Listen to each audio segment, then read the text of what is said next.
This is Willie with the Basement Kings. We are in Arlington, Texas, where we're looking at a wall that we originally waterproofed. And a little over 2 weeks ago, sustained rains came in and the cavities in the wall have become apparent. Now, up to now, we pretty much haven't done anything but opened up the wall and cut the studs, and we put a thin coat of T1 on it because it was drying up. And but what we had was rains for the next week. And now is a good example for we can get a chance to see what crystals look like after they've been forming for about a week and a half.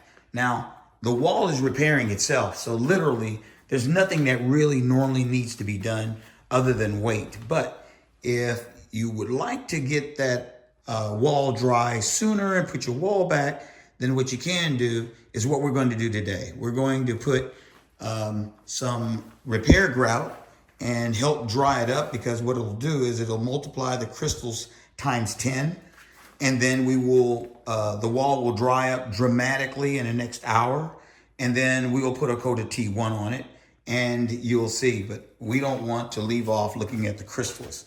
See the heavy white patch here? That lets us know that there was a gap in the wall, or how we would say, when they vibrate the wall, it's not really tight and compact. So what you may have is small voids in the concrete. So water is going to be able to freely move in those areas. And when they do, the crystals are going to attack it, and it's going to make it into patches of white. And you'll be able to see how there's patches of white mixed in with different gray, and it looks like it's running.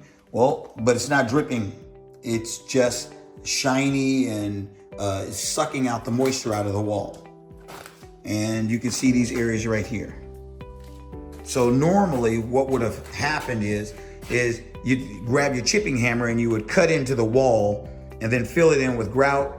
It would dry up, and then within a couple hours, then you would put a coat on it. But when you have an active leak and it's raining outside, when you open up that wall, as you can envision, that water is going to start running and you may flood that area. So it's just wiser to let the crystals do its job and dry it up on its own, because you're looking, see, the floor is dry. So it's just a matter of letting the wall do what it's going to do. So what we'll do is we will put just a little bit of grout here on that area and just a little bit right here. And then we'll get a chance to see it. We're looking at a basement wall that we've waterproofed in the past, and I think it's been a little over a year.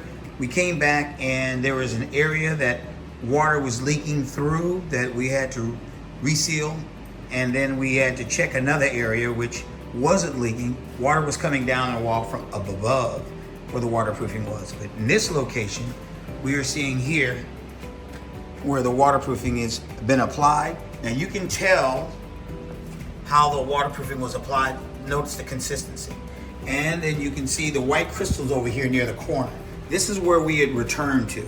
You can see how the white crystals are still there. And that's the reason is because when the water dripped from up above, it comes down to the bottom, and then the white crystals form right behind it. So that's why it stays white. And what we did is we didn't go back over that area because we wanted to be able to check it over time. And we can see that when we did put a patch on the top portion, it sealed it permanently down here at the bottom. Now, over time, here we are, it's about a year later, and we can see certain areas that looks like water was coming in. And you can see how it was dripping from here, and you can see it crystallizing in this place. So right here in this location was the much larger area that was providing that a leakage and water actually trying to come through the wall. And so what's the fix? The fix is there may be voids here in the wall. So what we'll do is we'll get a hammer, we'll tap this wall and make sure there's no voids here. And then we will put one coat of T1 on it, possibly two coats, because if I put one coat on it, within about a couple of hours, it'll dry up and it'll be fine. But if you put two coats on it, you know good and well that it's going to seal it much faster. And if it floods tomorrow morning, water is not going to come through the areas that have been repaired. So that's what you have. So you open up an area above it to make sure that you think you have it down here, but you want to double check it to make sure that that area is closed in. And the answer is recoat the wall, and you will watch this problem just disappear as if it wasn't there in the first place. So let's get busy. Hello, thanks for watching. If you like our video, then please subscribe or visit us at thebasementkings.net. Thank you and have an excellent day.